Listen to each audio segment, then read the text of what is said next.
একটা সম্পর্কের মধ্যেও কমিউনিকেশন থাকা ইজ ভেরি ইম্পর্ট্যান্ট। আজকাল যে চারিদিকে এত হাই রেটে ডিভোর্স সেপারেশন হচ্ছে, তার জন্য আপনাদের কি মনে হয় না কোথাও না কোথাও কমিউনিকেশন গ্যাপ হচ্ছে দায়ী?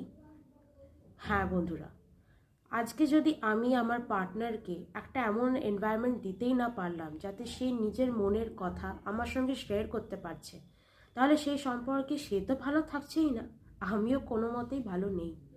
সুতরাং এটা খুব দরকার আর খুবই প্রয়োজনীয় একটা ফ্যাক্টর, যাতে রিলেশনশিপের মধ্যেও কমিউনিকেশন গ্যাপ না আসে। রিলেশনশিপটা আপনার জন্য একটা সুন্দর ফুল বাগানের মতন, যাকে সব রকমের ঝড় ঝাপটা থেকে বাঁচানোর দায়িত্ব একমাত্র আপনার।